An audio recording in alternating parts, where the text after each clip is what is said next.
Salam, selamat pagi Bapak Ibu, Saudara, rekan-rekan pemuda GKO di seluruh Indonesia. Pagi ini hari Sabtu tanggal 2 Juli 2022, saya mengajak kita semua untuk mengikuti renungan harian yang dikeluarkan oleh Sinode Gereja Kristen Ekumene di Indonesia GKO dengan berpedoman pada pola pembacaan Alkitab 4M.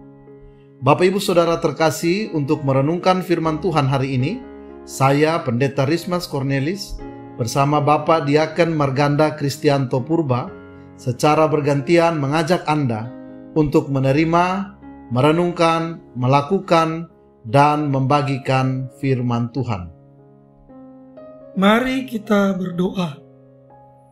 Kami bersyukur kepadamu Tuhan untuk hari ini dan kesempatan serta kesehatan yang Tuhan berikan.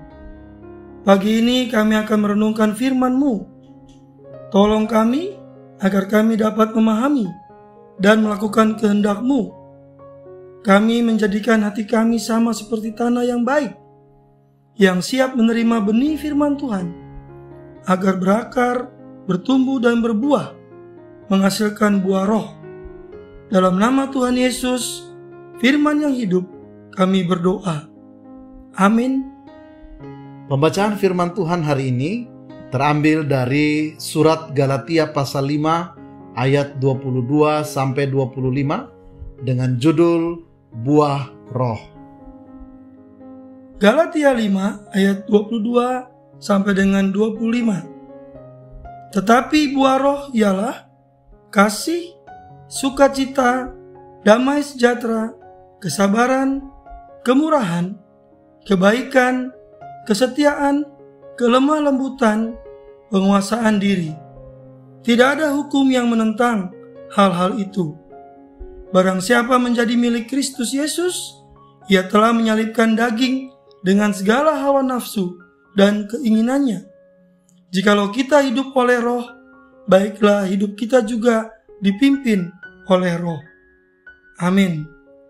Dari bacaan tadi, kita mau menggali isi Alkitabnya dengan pertanyaan berikut ini.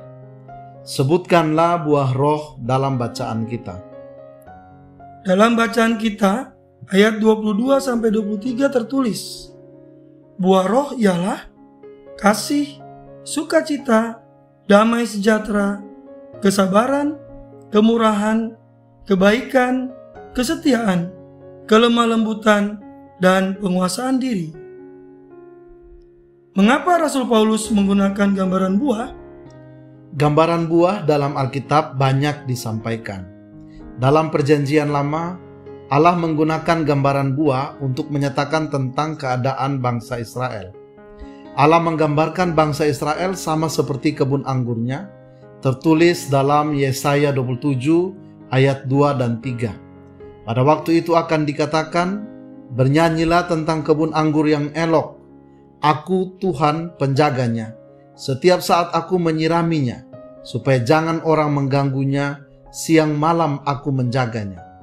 Allah begitu sangat menyayangi dan menjaga bangsa Israel setiap saat. Namun demikian, yang dihasilkan bangsa Israel sebagai kebun anggur Allah adalah buah yang asam dan busuk. Tertulis dalam Yeremia 2 ayat 21, namun aku telah membuat engkau tumbuh sebagai pokok anggur pilihan, sebagai benih yang sungguh murni. Betapa engkau berbuah menjadi pohon berbau busuk, pohon anggur liar. Juga tertulis dalam Yesaya 5 ayat 1 dan 2, aku hendak menyanyikan nyanyian tentang kekasihku, nyanyian kekasihku tentang kebun anggurnya. Kekasihku itu mempunyai kebun anggur di lereng bukit yang subur. Ia mencangkulnya dan membuang batu-batunya dan menanaminya dengan pokok anggur pilihan. Ia mendirikan sebuah menara jaga di tengah-tengahnya dan menggali lubang tempat memeras anggur.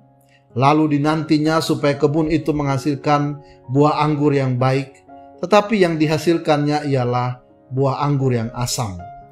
Dalam Perjanjian Baru, Tuhan Yesus memberikan perumpamaan tentang buah anggur, dan buah ara. Tertulis dalam Injil Matius pasal 7 ayat 17-19. Demikianlah setiap pohon yang baik menghasilkan buah yang baik, sedang pohon yang tidak baik menghasilkan buah yang tidak baik. Tidak mungkin pohon yang baik itu menghasilkan buah yang tidak baik, ataupun pohon yang tidak baik itu menghasilkan buah yang baik. Dan setiap pohon yang tidak menghasilkan buah yang baik pasti ditebang dan dibuang ke dalam api. Lukas pasal 3 ayat 9 tertulis, kapak sudah tersedia pada akar pohon, dan setiap pohon yang tidak menghasilkan buah yang baik akan ditebang dan dibuang ke dalam api.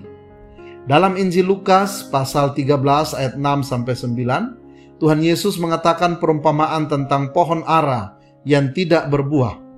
Ada seorang tuan mempunyai pohon ara yang tumbuh di kebun anggurnya, sudah 3 tahun tidak menghasilkan buah. Maka tuan itu menyuruh pengurus kebun anggur untuk menebang pohon itu. Tapi masih diberikan kesempatan 1 tahun lagi. Jika tidak berbuah, tebanglah. Dalam Injil Yohanes 15 ayat 1-8, Tuhan Yesus memberikan perumpamaan tentang pokok anggur. Allah adalah pokok anggur dan kitalah ranting-rantingnya. Kita akan berbuah jika tetap tinggal dalam Yesus. Rasul Paulus mengatakan kepada jemaat di Kolose, dalam Kolose 2 ayat 6 dan 7, kamu telah menerima Kristus Yesus Tuhan kita. Karena itu hendaklah hidupmu tetap di dalam Dia. Hendaklah kamu berakar di dalam Dia dan dibangun di atas Dia. Hendaklah kamu bertambah teguh dalam iman yang telah diajarkan kepadamu, dan hendaklah hatimu melimpah dengan syukur. Artinya setiap orang yang tinggal dalam Tuhan Yesus pasti akan menghasilkan buah. Hidup di luar Tuhan Yesus tidak akan berbuah, kering, dan dibakar dalam api. Tuhan tidak hanya mencari daun dan bunga, tetapi mencari buah. Buah apa yang sudah kita hasilkan untuk Tuhan? Misalnya rajin berdoa itu sangat baik, tapi itu baru daun. Rajin berdoa harus dinyatakan juga dengan sikap yang benar, yakni mulut digunakan bukan untuk gosip dan lain sebagainya.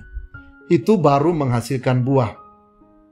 Rajin beribadah dan aktif di gereja itu baik, tapi juga harus rajin membantu orang tua di rumah. Ada yang aktif di gereja, tapi pekerjaan dan tugas-tugas di rumah dan di sekolah terabaikan. Itu baru berbunga. Apa yang dilakukan oleh mereka yang menjadi milik Kristus Yesus? Bacaan kita ayat 24-25 tertulis, barang siapa menjadi milik Kristus Yesus, ia telah menyalibkan daging dengan segala hawa nafsu dan keinginannya. Jikalau kita hidup oleh Roh, baiklah hidup kita juga dipimpin oleh Roh. Setiap orang percaya adalah milik Tuhan Yesus Kristus. Dengan demikian, hidupnya harus dipimpin oleh Roh Allah. Seperti firman Tuhan dalam Roma pasal 8 ayat 14. Semua orang yang dipimpin Roh Allah adalah anak Allah. Berdasarkan firman Tuhan dan uraiannya, apa yang menjadi komitmen kita? Yang menjadi komitmen kita setelah merenungkan firman Tuhan hari ini, yang pertama kita harus hidup dalam Tuhan, harus menghasilkan buah, karena Tuhan mencari buah, bukan daun atau bunga. Yang kedua, supaya berbuah, kita harus hidup dalam Tuhan Yesus, karena di luar Tuhan Yesus, kita tidak akan berbuah, kering dan dibakar dalam api. Dan yang ketiga, sebagai milik Tuhan Yesus, kita harus tetap dipimpin oleh Roh Kudus Allah, bukan mengikuti keinginan diri sendiri. Amin. Mari kita lakukan komitmen kita. Setelah merenungkan firman Tuhan hari ini, mari kita mulai dari diri sendiri untuk menghasilkan buah-buah pertobatan, yakni hidup yang selalu dipimpin oleh Roh Kudus Allah, mengalahkan keinginan daging.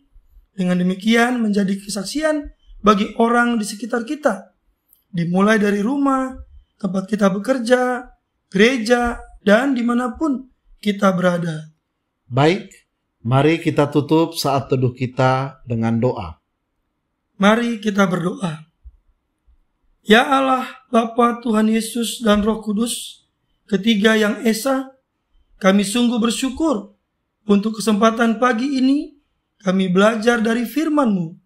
Sebagaimana firman-Mu pagi ini yang mengajarkan kami bahwa untuk menghasilkan buah-buah pertobatan, hidup kami harus selalu dipimpin oleh Roh Kudus Allah. Tolong kami ya Roh Kudus, agar dimampukan untuk dapat mengalahkan keinginan daging dan tetap hidup dalam Tuhan Yesus, agar dapat bersaksi kepada dunia. Dalam nama Tuhan Yesus Kristus, kami berdoa. Amin. Demikianlah renungan kita pagi hari ini. Selamat berakhir pekan. Salam S3 dari GKO Bekasi 1. Sehat, semangat, dan sukacita. Tuhan Yesus memberkati. Amin.